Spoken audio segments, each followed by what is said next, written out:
Merci à tous et à toutes d'être là ce soir.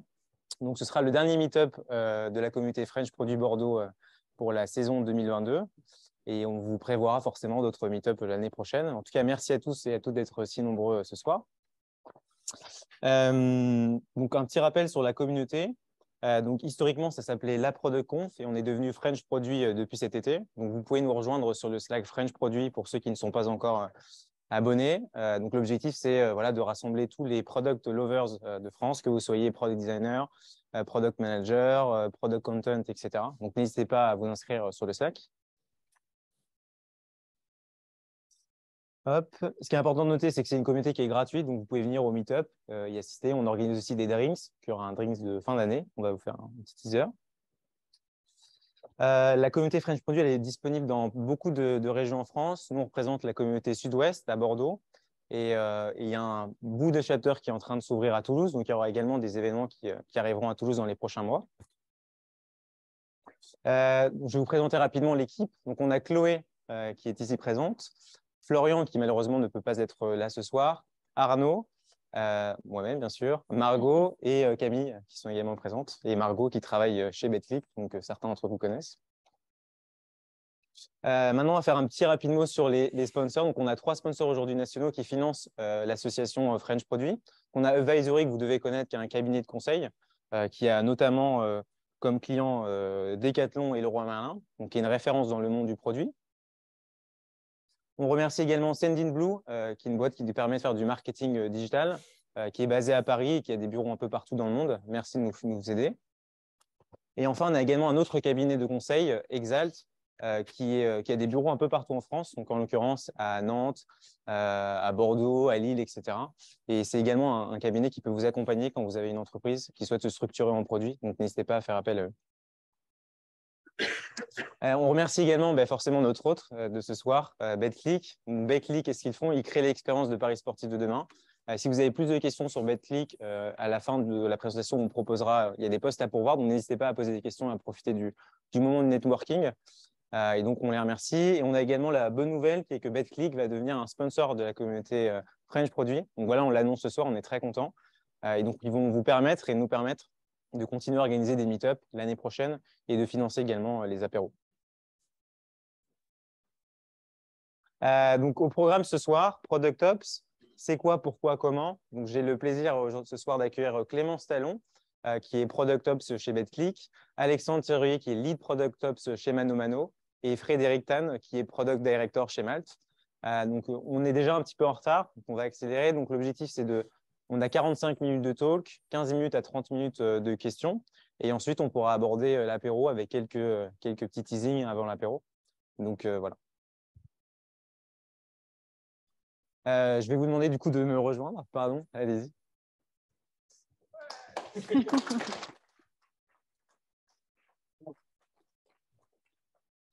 Donc, le Product Ops, pourquoi est-ce qu'on a décidé d'organiser cet événement avant de vous présenter? En fait, on s'est rendu compte que c'est un sujet qui émerge déjà depuis quelques mois dans l'écosystème.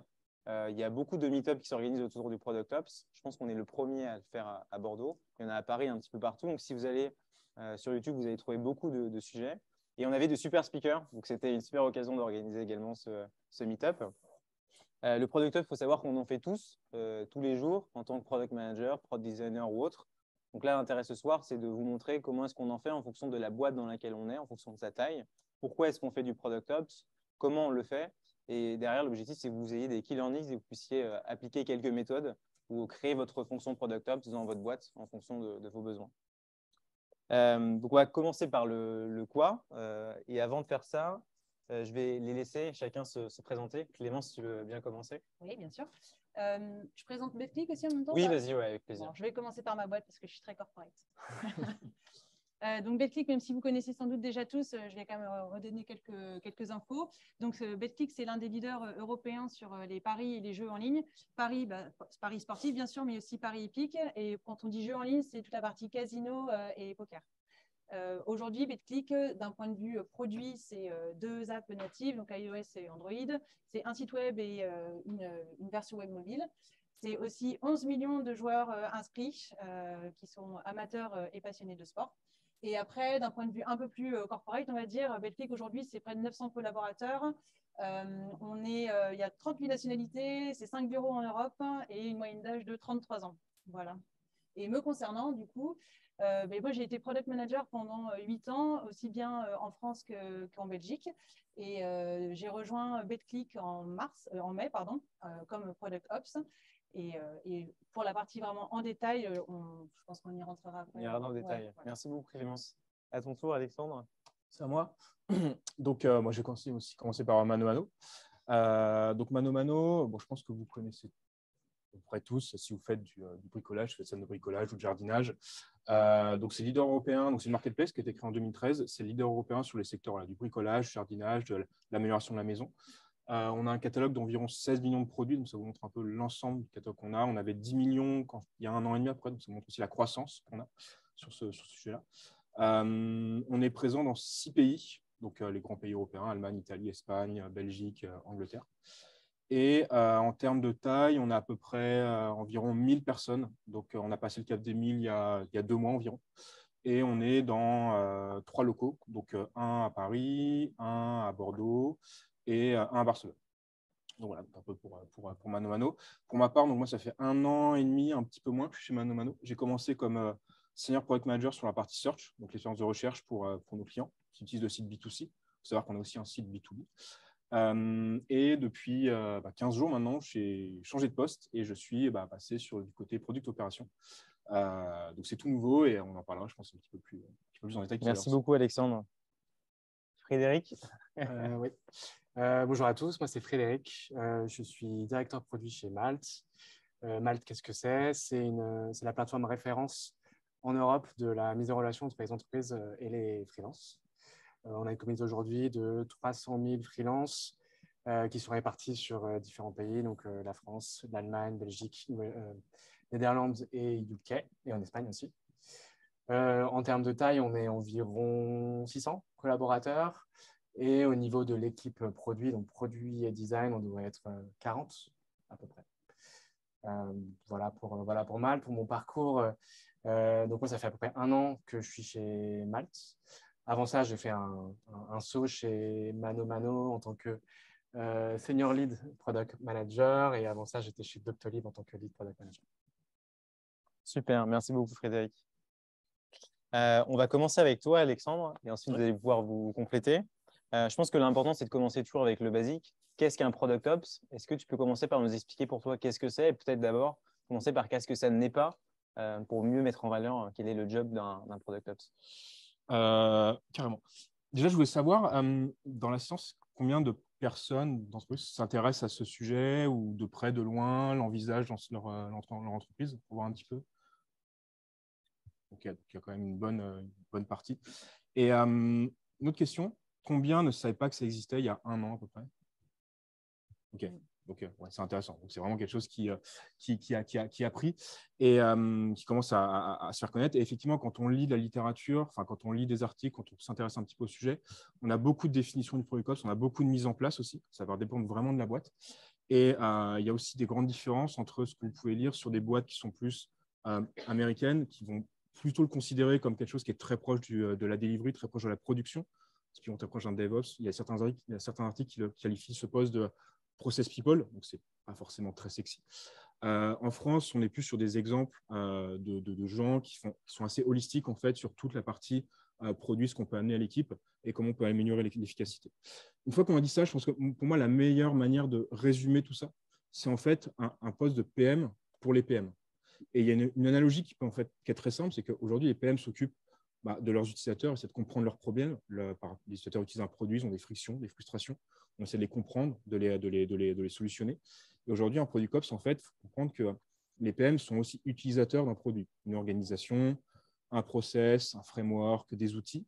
Et ils ont aussi des problèmes, des frictions. Et il faut aussi comprendre tout ça. Donc, c'est pour ça que l'analogie entre être un PM pour les PM se fait assez facilement. Et pour moi, c'est la définition la plus simple qu'on peut donner à ce poste-là. Ok, merci beaucoup, Alexandre. Est-ce que toi, Clémence, tu vois comment est-ce que tu définirais le Product Ops, par exemple, par rapport à un Scrum Master ou quelqu'un d'agile, comme tu le disais, Alexandre, ça peut être intéressant de rebondir pour montrer la différence entre un coach agile et un Product Ops. Oui. Alors, moi, la partie, pour le coup, Product Ops, je vais juste la redéfinir aussi. Ça marche. Pour moi, le Product Ops, c'est quelqu'un qui va vraiment orchestrer l'organisation des équipes produits. Et tu parlais des PM.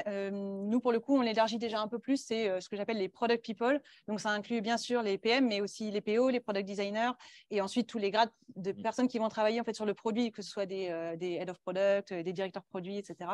Déjà, là, je pense que le scope est un poil plus vaste que juste PM.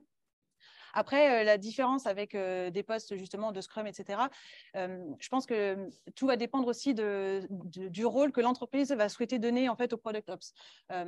Donc, en l'occurrence, il y a toute une partie stratégie donc, qui va consister en fait à vraiment aider les Product People à mettre en place, à prendre les bonnes décisions en fait pour que l'entreprise puisse atteindre ses objectifs. En fait, ça c'est vraiment pour moi le rôle central.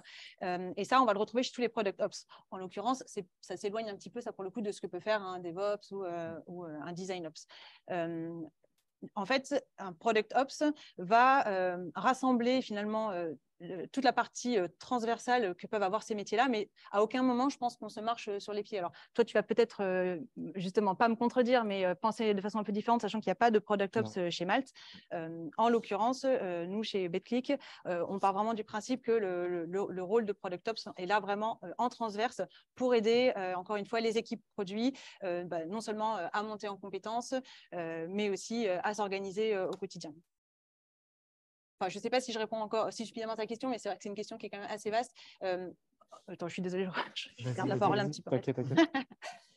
C'est vrai qu'on a tendance à dire c'est quoi le Product Ops, mais effectivement, tu l'as dit aussi, qu'est-ce que ne fait pas un Product Ops finalement? C'est peut-être aussi comme ça qu'on peut définir un Product Ops, c'est aussi un facilitateur. C'est un mot qui revient assez souvent finalement quand on parle de la profession. Pour autant, on n'est pas là pour faire les basses tâches, par exemple, du Product Management. Ce n'est pas non plus ça. C'est pour ça que j'aime bien aussi la façon dont tu le présentes aussi, à savoir qu'un Product Ops, finalement, fait du Product Management, mais pour les équipes produits. Finalement, les équipes produits sont son produit. Est-ce que toi, Frédéric, tu partages complètement ça ou est-ce que toi, tu l'as vécu chez Doctolib avec la structuration du métier de Product Ops et chez Malte, il n'y a pas de Product Ops? Comment est-ce que tu vois ça, toi, de ton point de vue? Donc moi, je vais avoir un point de vue assez intéressant et je vais toujours un peu être le poil à gratter de la discussion. Moi, j'ai vécu dans 2 environnements. Un où il y avait effectivement une équipe Product Ops qui s'est structurée et chez Malte, où pour le coup, si on décompose toutes les fonctions que peuvent avoir un Product Ops qui ont été présentées par mes camarades, eux, ils sont en fait répartis dans les différents rôles qui constituent l'équipe Product Management. Pour répondre à la question que tu posais initialement, moi, je définirais aussi le Product Ops par ses objectifs. Moi, je vois l'équipe Product Ops comme un coefficient multiplicateur ou un levier d'accélération de l'équipe produit à 3 niveaux. Le premier, c'est sur l'impact. C'est eux qui créent les conditions pour que chaque Product Manager ait encore un peu plus d'impact au quotidien. Au niveau de l'efficacité aussi, c'est que cet impact, il le fasse avec le moins en moins de temps. Et enfin, sur l'épanouissement et la satisfaction, je pense que le but, c'est aussi en débloquant les 2 premiers leviers qu'un PM se sente, non pas, je pense qu'on l'a tous vécu en tant que PM, mais bloqué dans son quotidien, dans sa roue, à tourner. Mais le but, c'est aussi de le décharger de toute une part de charge mentale qu'il peut avoir et ça peut parfois dégénérer, et le fait de se concentrer sur son métier premier. Et là, du coup, je vais répondre à la question qu'est-ce que ne fait pas un Product Ops? C'est justement pour moi ce qui est le métier premier d'un Product Manager, tout le cycle produit de développement. Donc, c'est vision, stratégie, discovery, delivery. Tous ces trucs-là, pour moi, c'est la chasse gardée du PM. Et il ne s'agit pas du Product Ops de rentrer sur ce domaine-là, mais de travailler sur le méta, sur tout ce qu'il y a autour pour justement faire en sorte que la colonne vertébrale du rôle de PM se fasse d'autant plus vite, d'autant plus impactante et de manière beaucoup plus satisfaisante pour le Product Manager. Donc, si on veut rassurer l'audience, un Product Ops n'a pas sa main sur les décisions produits, du coup? Non. Ok, très bien. C'est important de le noter, je pense. Clémence, pour compléter, je sais que dans ta fiche de poste, cette émission, il y a beaucoup de choses et pas seulement du process. On a beaucoup parlé du Product Ops autour du process. Est-ce que tu peux nous donner des exemples de missions? Oui. Merci. Alors, du coup, chez BetClick, c'est vrai qu'on a tendance à découper le Product Ops en 4 grands piliers. Donc, le premier, c'est le pilier stratégie. Donc, ça rejoint ce qu'on disait, là, toute la partie process, etc. Donc, ça, on va le mettre pour l'instant de côté, même si c'est un pilier hyper important. Les 3 autres piliers, il y a la partie vraiment culture. Donc là, l'idée, ça va vraiment d'aider la communauté produit à monter, à acquérir finalement une culture produit. Et ça aussi, on peut le faire chez Betclic parce que on a vraiment, ça fait partie de la stratégie d'entreprise finalement d'avoir le produit au cœur de tout. Donc, dans les prérogatives qui sont liées justement à la partie culture, typiquement, on a mis en place une communauté produit, la Product Community, et on organise de façon assez régulière, tous les mois, des événements où on va vraiment inciter les Product People finalement à échanger, communiquer. L'idée, c'est vraiment de favoriser les échanges. Chez Betclic, on a 19 équipes produits, ça fait beaucoup de monde. C'est hyper important d'être sûr que les gens communiquent entre eux et qu'ils ne restent pas dans leurs équipes, qui vont vraiment pouvoir parler un petit peu à tout le monde. Donc ça, c'est vraiment le pilier culture. Après, il y a un pilier, je pense qu'on retrouve aussi qui pour le coup est un pilier sans doute un peu plus générique, c'est ce que j'appelle moi le pilier démocratisation. Donc là, ça concerne vraiment les outils. Aujourd'hui, les outils des product people, c'est la data, c'est la user research, c'est le design system. Ça va être aussi toute la partie vraiment outils logiciels. Bon, ça fait partie aussi des prérogatives du product ops, s'assurer que tous les product people ont à dispo les bons outils, qui vont pouvoir monter en compétence sur ces outils, etc. Et le dernier pilier, c'est le pilier que j'appelle excellence. Là, c'est comment on fait monter en compétence les product people, comment on s'assure en fait qu'ils vont gagner en maturité, en autonomie, et aussi comment on va les fidéliser, puisque c'est bien d'avoir des product people, mais il faut aussi les garder. Donc, ça va passer, et c'est là, je pense, où tu voulais en venir. On travaille pas mal, en tout cas nous chez Betclic, avec les ressources humaines pour tout ce qui va concerner les formations, le recrutement, et à venir, ça fait partie des projets qu'on va mettre en place, aussi les chemins de carrière, les carrières des product people, pour s'assurer aussi qu'ils vont pouvoir s'épanouir pleinement dans l'entreprise. Voilà. Okay, merci. Est-ce que tu voudrais rajouter quelque chose, Alexandre? Peut-être dans tes missions qui sont peut-être un peu différentes ou des choses qui se recoupent? Alors, ouais, nous, comme le métier commence chez ManoMano, donc c'est vrai qu'on doit définir encore ce qu'on va vouloir faire, les sujets sur lesquels on va vouloir avancer. Après, effectivement, ce qui est vrai pour une entreprise n'est pas forcément vrai pour une autre. C'est un métier qui va vraiment évoluer et prend sa racine et son sens par rapport aux problèmes à un instant T d'une entreprise. Donc, ce que tu dis, toi, Clémence, maintenant, peut-être ne s'appliquera pas du tout à ManoMano, parce qu'on a une autre manière de fonctionner. On a d'autres gens qui agissent aussi sur la delivery. Donc, tu parles des agilistes et des scrum masters, on en a beaucoup aussi. Donc, qui font des choses qui déchargent un petit peu ou qui permettent de faire différemment par rapport à ce qu'on devrait faire nous. Mais voilà, donc c'est vraiment, il y a vraiment quelque chose à trouver, à créer et à savoir sur quoi on peut agir, sur quoi on a des leviers d'action et de l'impact dans une entreprise. En revanche, on a commencé ce sujet de product operation, en fait, a commencé il y a à peu près 1 an, dans le sens où on a créé au début une communauté produit de volontaires au sein de ManoMano. Donc en fait, ces sujets d'amélioration PM, d'optimisation de l'équipe sont déjà des choses sur lesquelles on travaille et on agit sur des éléments comme améliorer la culture de discovery, améliorer l'usage de la data. On a travaillé aussi sur l'onboarding des PM. Voilà, c'est effectivement, je rejoins ce que tu dis, c'est des choses qui sont très holistiques, qui prennent tout le life cycle d'un PM, de l'acquisition d'un PM, si on prend encore l'analogie produit, jusqu'à sa rétention, disons. Et donc, du coup, on a tous ces éléments sur lesquels on travaille. Donc, c'est vraiment assez vaste. Et en revanche, pour mon rôle à moi qui va venir, il va falloir plus rationaliser et plus prioriser les éléments qui font sens justement par rapport à l'instant T. Ok, très clair.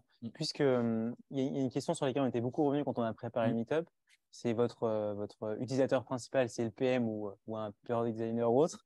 Et on en discutait, Frédéric. Il y a une question qui me tenait à cœur, c'est est-ce qu'on doit faire du produit, est-ce qu'on doit en avoir fait pour devenir product ops? Ouais, c'est une super question avec des avis qui peuvent diverger. Moi, j'ai une opinion assez forte là-dessus. En tant que personne qui va venir quelque part distiller les bonnes pratiques, s'assurer qu'elles soient bien remplies, choisir les bons outils pour que quelque part l'organisation produit scale, je pense qu'il faut un minimum avoir une sensibilité produit, et ce pour 2 raisons. Je pense que la première raison, c'est que, encore une fois, vos utilisateurs, ça va être les PM en tant que Product Ops. Il y a cette notion de confiance à venir créer et c'est d'autant plus facile d'adopter des recommandations qui sont faites si la personne qui les a faites a une forme de légitimité à les fournir. Ça, c'est un. Et 2, il faut aussi s'assurer que ces recommandations, elles puissent, on a du recul par rapport à ce qu'on recommande, parce que le risque, sinon, c'est qu'on vienne dégrader quelque part la qualité de toute l'équipe produit en proposant des process, des outils, des bonnes pratiques qui sont juste mauvaises et qui viennent ralentir tout le monde. Donc, le levier d'amélioration comme le levier de dégradation du rôle de Product Ops, il est juste monstrueux. Et donc, il faut deux gens qui soient du coup compétents, ça c'est sûr, mais qui du coup une forme d'empathie et d'expertise sur ce qu'elle va venir recommander. Est-ce que vous Oui, compléteriez? une expérience en tant que PM, c'est sûr, c'est préférable. Après, on disait peut-être plus généralement avoir travaillé de près ou de loin dans le produit. Je pense que il y a aussi derrière des compétences humaines à avoir. Et je pense que par exemple, on ne peut pas être un bon product ops si on n'est pas à l'écoute, si on n'aime pas parler aux gens, parce qu'on peut être un très bon PM et peut-être voilà, ne pas aimer. C'est important, je pense, quand même. Ça fait partie des qualités, en tout cas, d'aller parler aux gens. Sinon, après tout, vu que les product people de son entreprise sont, pas le produit, mais en tout cas, des utilisateurs, il faut absolument les rencontrer. Donc, c'est sûr que ça va être un gros frein si vous n'avez pas parlé aux gens. Donc, on peut dire que vous êtes de bons producteurs parce que vous venez parler à une audience qui est pleine de product managers. Ouais, si je peux mettre un petit… je pense que Merci, c'est très vrai quand on va débuter, vraiment, je pense. Parce qu'effectivement, il faut avoir de l'empathie, il faut comprendre, il faut effectivement mettre des choses en place. Et ça passe par la crédibilité qu'on a eue. Et je pense que c'est très vrai. Après, ça peut dépendre de comment grossit l'équipe aussi. Parce qu'à un moment donné, on va aussi mettre des choses en place. Et donc, on va peut-être moins agir sur un profil de produit, mais peut-être plus sur quelqu'un qui est capable d'agir sur du project management, ce genre de choses. Ouais. Ou alors plus spécialisé dans une thématique qui est la data, qui est le design, en fonction de la manière dont l'équipe se met en place. Encore une fois, c'est une question de contexte. C'est pas la vérité d'une boîte n'est pas forcément celle d'une autre. Ouais. Donc, ça va vraiment dépendre de comment vous évoluez, de comment ce rôle et de comment cette équipe évolue. Mais effectivement, au début, je pense que c'est très vrai. Il faut avoir et je rajouterais un truc sur le fait que c'est important d'avoir une expérience en produit, une sensibilité ou une proximité avec le produit parce que, comme vous le disiez avant, c'est du product management de PM. Donc, quelque part, en fait, il y a beaucoup de similarités dans la méthodologie qui est appliquée au Product Ops, à savoir que tu vas passer du temps à identifier quels sont les problèmes de tes utilisateurs, etc., etc. Et même dans l'aspect itératif de la chose. C'est pas juste j'ai identifié un problème, je le délivre et je sors. Il faut derrière suivre l'impact qu'on va venir créer et itérer par-dessus ça.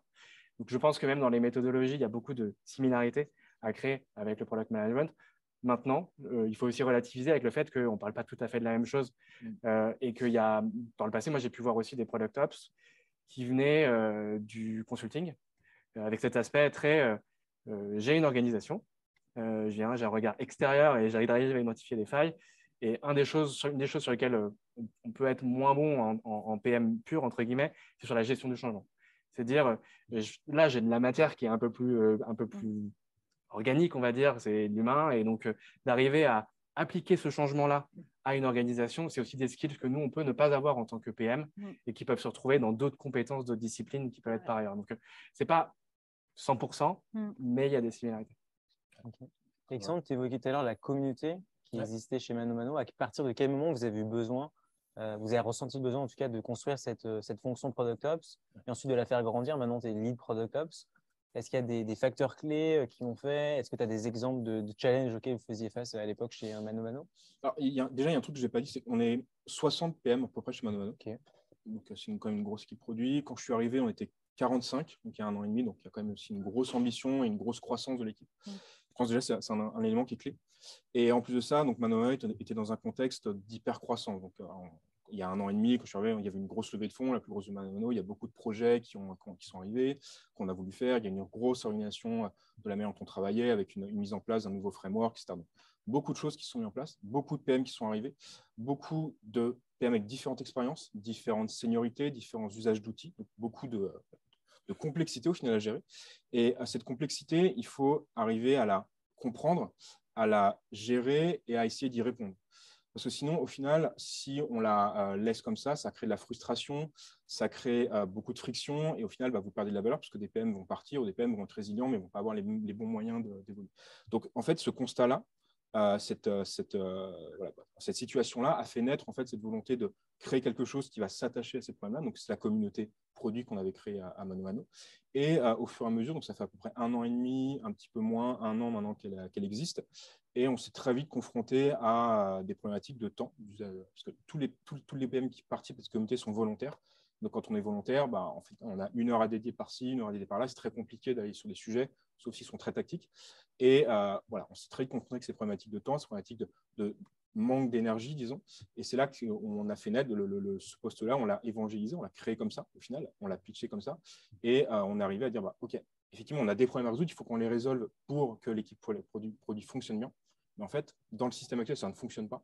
Donc, il faut qu'on crée quelque chose de beaucoup plus solide dans l'organisation pour que voilà, on ait la légitimité, on ait l'autonomie, la liberté de faire ce genre de choses. C'est comme ça qu'est né, c'est un peu la genèse et l'histoire de ce poste-là, Mono. Ok, très bien.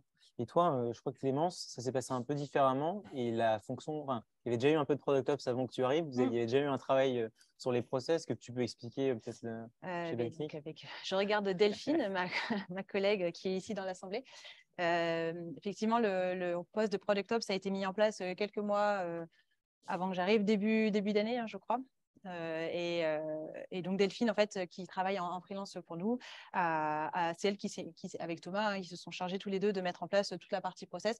En tout cas, chez Betclic, c'est lié aussi, je pense que le contexte est quand même assez souvent le même, c'est qu'il y a eu une croissance des effectifs hyper importante en très peu de temps. Et c'est vraiment dans ces moments-là qu'on a besoin finalement de recadrer, de recentrer.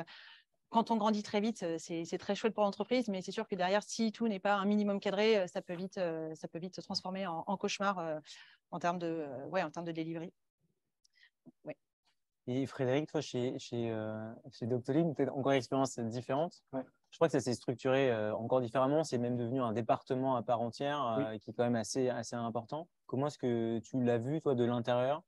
Quelles raisons tu identifiais? Est-ce que c'était des raisons partagées? J'imagine qu'il y avait l'hypercroissance, forcément, on le retrouve, mais est-ce qu'il y avait d'autres choses en plus? Alors, tout commence effectivement par l'hypercroissance, qui du coup, en conséquence, génère pas mal de failles par le fait que ça va très, très, très vite. Trop vite, ouais. Je suis arrivé, on était une douzaine de PM et je suis parti, il y a 50 personnes et c'est dans l'espace de 2 ans et demi, quoi. Et donc, avec l'hypercroissance, s'ajoute un certain nombre et la croissance des organisations ajoute petit à petit des frictions dans l'organisation, les dépendances, le besoin d'aligner quelque part les bonnes pratiques, parce que ce n'est pas possible d'avoir une équipe qui fait ci, une équipe qui fait ça. Il y a besoin aussi de communiquer à l'échelle pour dire que l'équipe produit, au bout d'un moment, elle fait ça, ça, ça. Il y a besoin d'aller le dire à beaucoup plus de monde. Et en fait, on arrive à un moment où le fonctionnement classique en mode startup ne fonctionne pas, à savoir que tu te lèves, tu tapes sur l'épaule de ton voisin et tu vas lui dire juste est-ce qu'on peut se parler 2 secondes, ça ne marche plus, ça ne grossit plus. Et en fait, le symptôme de ça, c'est quand 100% du temps de PM se retrouve à 50% à faire autre chose que du travail vrai de PM. Et donc, en fait, ça veut dire que grosso modo, l'impact de ton organisation, la vélocité de ton organisation, s'en retrouve petit à petit à avoir des rendements qui sont progressivement diminués. Et donc, après, on n'y est pas allé, on n'y a pas eu un Big Bang. On a eu d'abord une personne qui est arrivée, qui était directement sous le CPO, dont le rôle était Product Management Strategist, ce qui ne voulait absolument rien dire.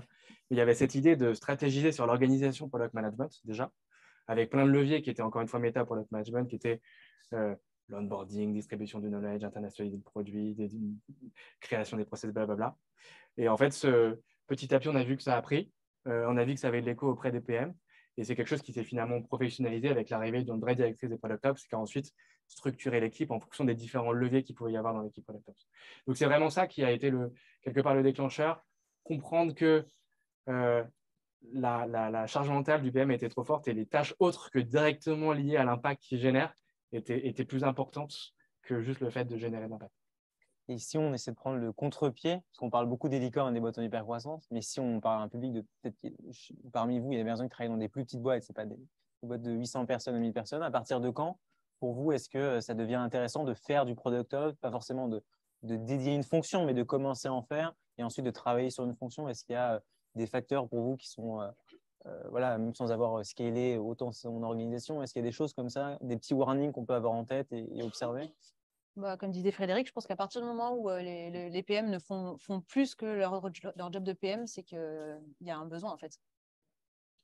C'est pas une question de nombre de personnes ou de nombre de PM. À partir du moment où ton quotidien en fait de PM va au-delà en fait, que tu commences à devoir justement mettre en place toi-même des process, etc. C'est que peut-être oui, il y a un besoin. Ouais.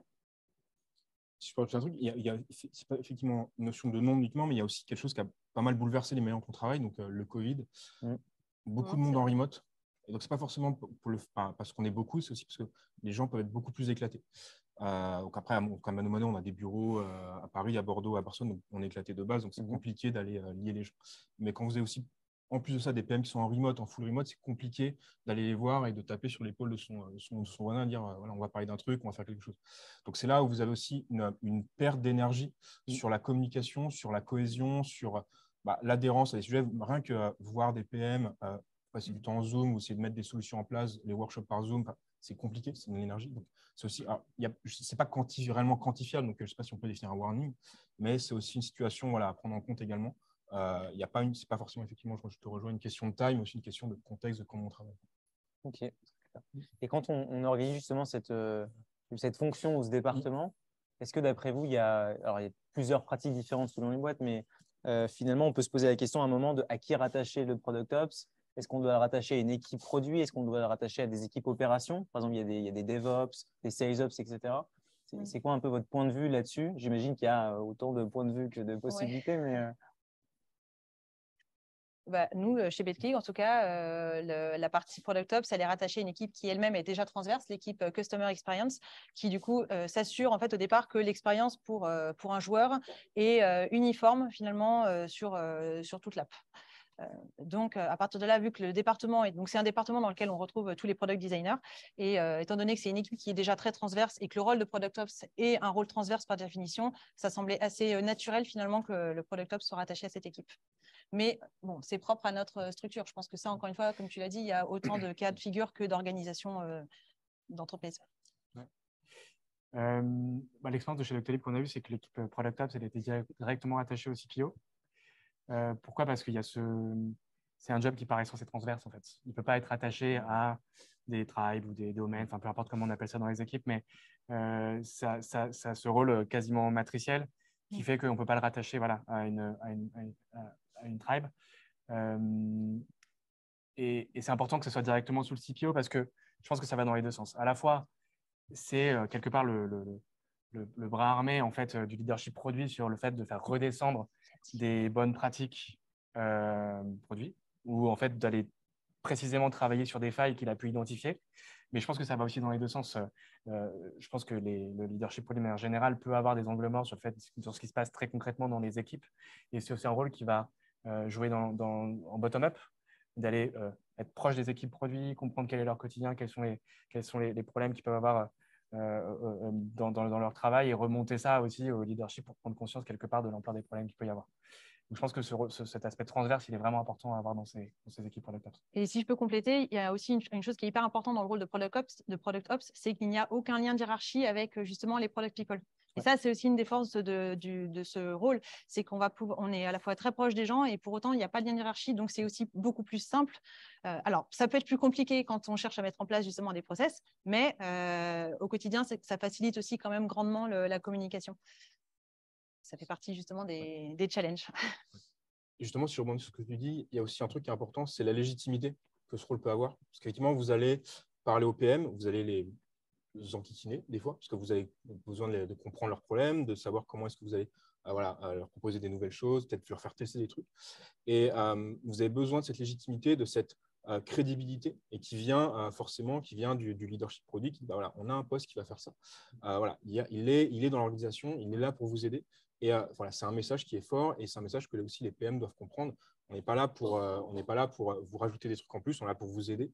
Et donc voilà, le fait que ce soit rattaché au leadership produit et en haut de la chaîne de commande produit, donne aussi cette capacité à avoir de l'autonomie, de la liberté et cette légitimité.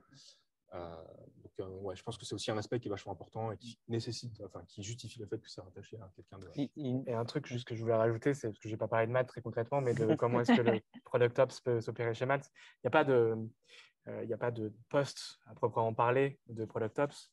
La manière dont on l'a abordé, c'est on a pu voir qu'il y avait certains problèmes, certaines frictions dans l'organisation de produits qui méritaient du coup d'y mettre une personne dédiée.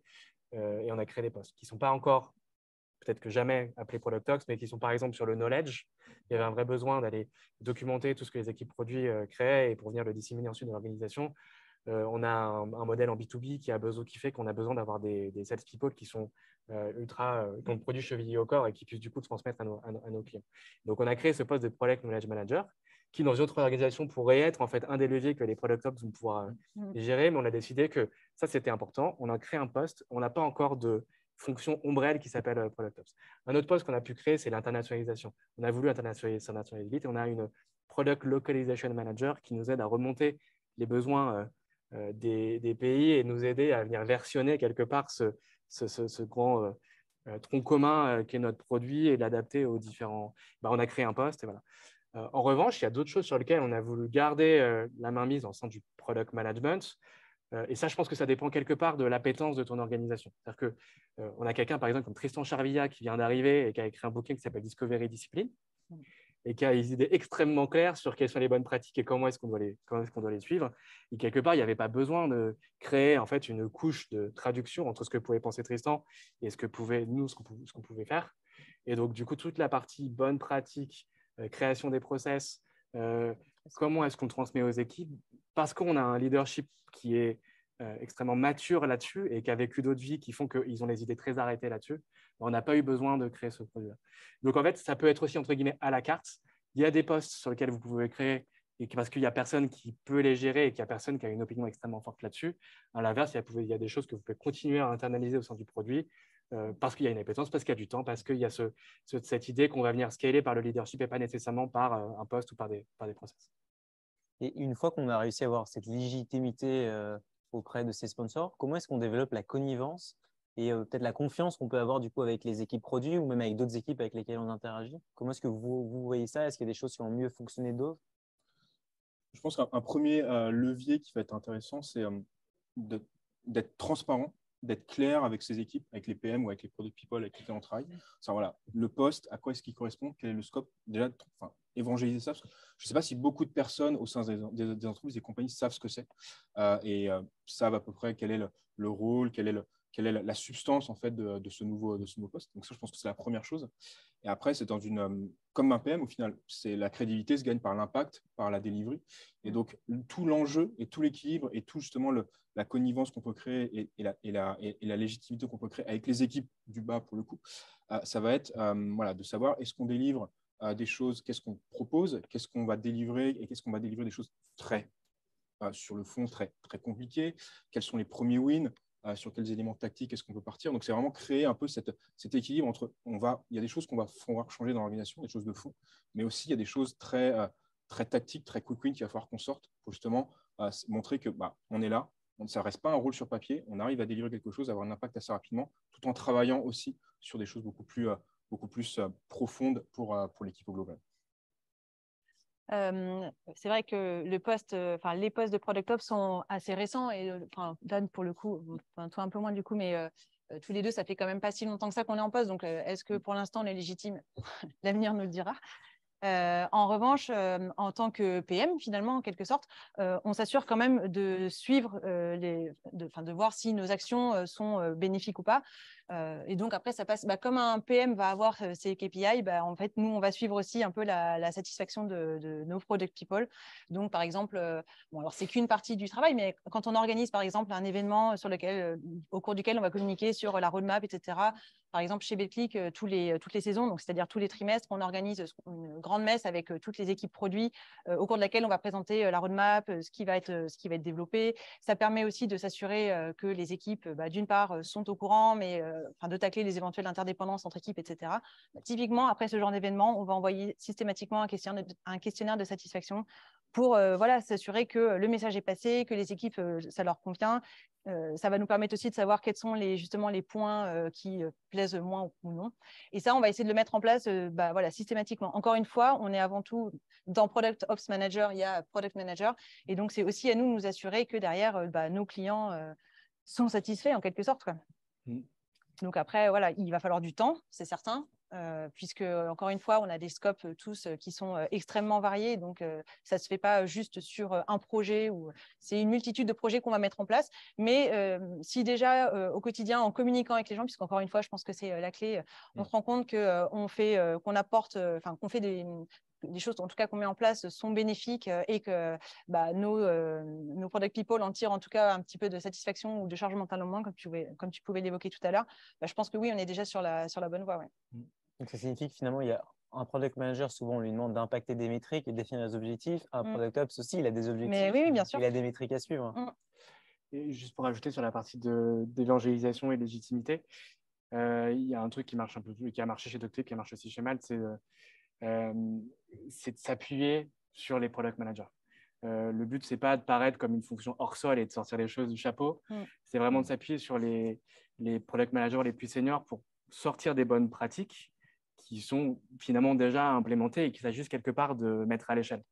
Et donc, nous, systématiquement, chez Doctolib, à la fois dans l'identification des problèmes et à la fois dans la mise en place, il y avait systématiquement, du coup, un partenariat, une collaboration avec les lead product managers.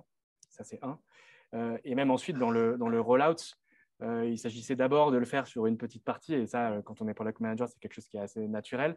C'est de le tester sur une petite partie, comprendre quels sont les impacts, itérer à petite échelle. Et une fois qu'on est à peu près sûr que le truc va marcher, de le passer ensuite à l'échelle avec du coup un business case qui est beaucoup plus fort pour dire voilà ce que ça a pu changer, voilà les gains que tu vas pouvoir avoir. Et ça se fait ensuite dans le temps, c'est-à-dire qu'il va y avoir des gens qui vont être des champions de ce nouveau changement et qui vont être super accueillants dans le fait de pouvoir mieux travailler, comme il y a des gens qui vont dire pourquoi tu me fais chier avec ce nouveau truc, moi ça marchait extrêmement bien, et qui vont du coup être un peu rétifs. Et donc c'est toujours important d'avoir à la fois l'appui des gens qui travaillent en tant que PM, à la fois l'appui du leadership, à la fois une forme de légitimité en tant que product ops, juste pour s'assurer que le process il va effectivement être utilisé au bout d'un moment par tout le monde, quitte à être un peu bâton dans l'approche et mettre un peu des sanctions au bout d'un moment. Donc, ça m'est arrivé aussi de me faire taper sur les doigts parce que j'avais pas… Et mon manager aussi. Donc, il faut aussi s'appuyer vraiment sur tout ce qui constitue l'organisation aujourd'hui pour s'assurer du succès du Product Ops. Comment toi, Alexandre, pour continuer là-dessus, comment est-ce que tu as réussi à trouver des champions, peut-être à identifier dans des équipes des personnes avec lesquelles tu allais travailler et derrière à réussir à les garder motivés? Parce que on peut faire du product ops pendant 6 mois et finalement, si ça se passe mal, les personnes se démotivent ou alors elles ont plein d'autres choses à faire. Comment est-ce que tu fais en sorte de les incentiver, de les garder motivés et de pouvoir continuer à travailler avec elles? Alors, c'est une question sur laquelle on essaie de travailler actuellement. Okay. En vrai, donc on a cette communauté produit donc de volonté, encore une fois, et ça s'est fait assez organiquement. Donc, l'idée, c'était qu'on proposait, on a envoyé un message à tous les PM en disant voilà, on a cette initiative, on veut améliorer la vie des PM, grosso modo, qui veut nous suivre? Et assez rapidement, en vrai, on a eu 6 à 7 personnes qui sont venues de manière organique, donc c'était plutôt bien. On a commencé à créer notre roadmap, notre organisation au sein de cette petite communauté, la pitch au leadership. Et on a eu leur accord et après, on a refait une communication auprès des PM. Et là, on a doublé la taille de l'effectif. Donc, en vrai, ce qui s'est passé, c'est qu'il y a vraiment une accroche. Il y a vraiment, les gens sont, les PM au sein de l'organisation savent qu'il y a des problèmes, veulent y aller et donc adhèrent à ce message-là. Donc ça, c'est vraiment déjà l'activation des PM au sein de cette communauté. Après, sur la partie dynamique et motivation, je pense qu'effectivement, comme je disais tout à l'heure, ça passe par être reconnu et la reconnaissance passe par l'impact qu'on peut avoir et donc la delivery de sujets qui soit au final très tactique vu le temps qu'on a y passé. Donc ça, je pense que ça a pas mal joué aussi parce qu'on a quand même réussi à délivrer des choses. On a montré à la communauté entière des PM qu'on existait, qu'on arrivait à délivrer des choses, qu'on avait le support du leadership. Et donc ça, je pense que ça a joué sur la motivation globale et sur le fait qu'on ait pu garder des gens motivés, des gens et une dynamique certaine au sein de ce groupe-là. C'est vrai qu'à des moments, on a passé on était un peu dans le creux de la vague, et donc il y a eu des moments qui étaient compliqués. Dans des réunions, on était 4-5, donc ça sent un peu le vide. Donc, mais bon, voilà, il faut l'acter. Et là, effectivement, c'est des questions qu'on se pose après un an. Comment est-ce qu'on arrive à continuellement avoir ça? Donc, on se pose la question de l'incentive, effectivement. On se pose la question de la valorisation du temps. Et comment est-ce qu'on arrive à remettre de la dynamique là-dedans? Et surtout, ce qui est intéressant, c'est que les messages restent aussi positifs dans le sens où, grâce à cette communauté, on a créé ce poste-là. Donc, ça la met dans une autre dimension, dans une dynamique, ça la fait monter. Donc, ça lui donne encore plus de poids et beaucoup plus de visibilité. Donc, ça participe aussi à cet engouement. Mais on a aussi cette notion de temps. Les PM sont volontaires, encore une fois. Et on en arrive à se demander comment est-ce qu'on fait. Donc, réellement, là, on n'a pas de… Tu as peut-être un exemple de projet qui a bien réussi pour toi et tu peux partager à l'audience? Il y en a quelques-uns. Donc, on a mis en place un système de buddy pour les PM qui arrivait chez Mano Mano. Donc ça, voilà. Donc, dès qu'il y a un PM qui arrivait chez Mano Mano, il y avait quelqu'un qui était son buddy, donc ça permettait d'avoir des échanges, ça permettait d'arriver chez Mano Mano et de connaître un petit peu les différentes personnes, etc. On a mis en place le framework de BED, donc je ne sais pas si vous connaissez, c'est un framework qui, justement, pour mieux communiquer et décrire des initiatives produits. Donc, c'est quelque chose qui a été évangélisé par John Cutler d'Amplitude. Donc, c'est quelque chose qu'on a testé. Donc, tu parlais tester à petite échelle. Donc, on l'a testé à petite échelle sur une ou deux tribes et ensuite, on est en train de l'implémenter sur toute l'équipe produit. Donc, c'est des choses qui sont assez grosses au final, mais qu'on a réussi à délivrer. Et ce qui est intéressant, c'est que sur ce genre de projet, quand après vous parlez aux gens qui sont à l'intérieur de cette communauté, ils nous disent en vrai, moi, je suis content d'être là parce que j'apprends quelque chose, parce que je discute avec d'autres personnes. Donc, on a cette motivation aussi par là. Donc, il faut la garder à un niveau assez haut, ce qui est compliqué. Donc, c'est pour ça qu'on essaie de trouver d'autres relais. Mais voilà, on a quand même des choses qui ont fonctionné. On a quand même réussi à avoir une bonne dynamique. Vous avez des exemples aussi à partager, peut-être des tips concrets? Alors nous, l'exemple concret, c'est on a donc historiquement chez Betclic, on est une grosse machine de guerre sur la partie delivery.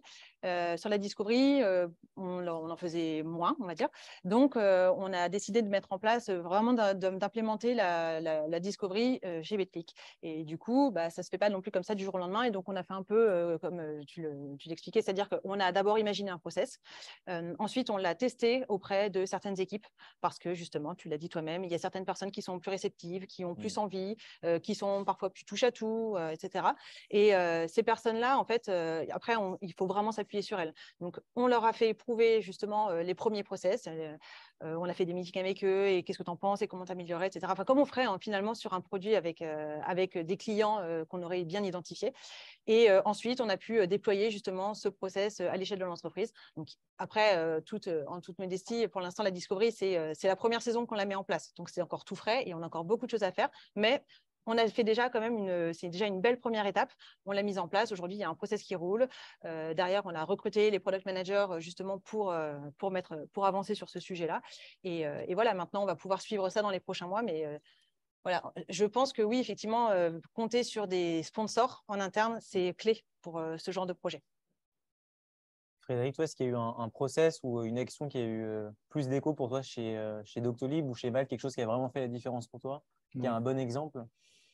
Chez Malte, il y a eu l'arrivée de Tristan et le fait qu'on a commencé à utiliser Discovery Discipline. Je pense que ça a été extrêmement important.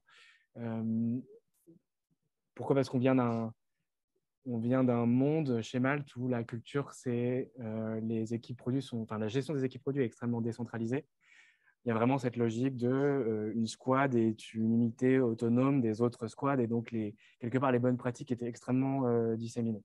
Et on voyait bien quelque part la limite de cette approche où ça évite, les bonnes pratiques n'étaient pas partagées, c'était difficile de parler le même langage que son voisin. Et donc, l'implémentation d'une bonne pratique à l'échelle était pour nous extrêmement important, justement pour que tout le monde apprenne et tire dans le même sens. Et pour le coup, le type que je pourrais vous partager là-dessus, c'est que ça ne se fait pas du jour au lendemain, vraiment. Et même avec Tristan qui est arrivé avec des idées extrêmement claires sur comment implémenter le bouquin qu'il a écrit. Parce qu'en plus, il est légitime, pas dans le sens où il a écrit un livre. Donc il y avait toutes les conditions pour que ça se passe du jour au lendemain. Et même avec ça, on s'est rendu compte que un process, il faut qu'il soit compris. Il faut qu'il soit compris dans la durée. Donc, il y a une forme d'accompagnement derrière pour comprendre toute la pleine mesure de ce que ça veut dire que de faire la discovery selon Discovery Discipline. Ensuite, les projets sont très différents, donc il y a une forme d'adaptabilité d'un projet à un autre. Et donc, on est encore dedans, on est encore en train de transitionner vers l'utilisation dans sa pleine mesure de Discovery Discipline. Donc, pour abonder dans ce que vont me dire mes copains, ce n'est pas quelque chose qui se fait du jour au lendemain. Il faut vraiment persévérer. Et quelque part, tout, comme dans tout process, c'est l'adoption qui va juger du succès aussi de ce process-là. Et donc, c'est vraiment important d'avoir un œil là-dessus. Merci beaucoup, Frédéric. On arrive à la fin de la partie talk. Avant de passer aux questions, donc on aura une demi-heure de questions, ensuite à peu près une heure d'apéro. La marque de fabrique du Fresh Produit, c'est de donner des tips à chaque fois. Est-ce que vous aurez chacun un tips à partager avec l'audience? Être résilient. Non, mais en vrai, je pense que être résilient, vraiment, je pense que c'est important. Et il y a des moments où ça peut être frustrant. Et je pense qu'il faut tourner cette frustration en énergie pour continuer à faire avancer les choses.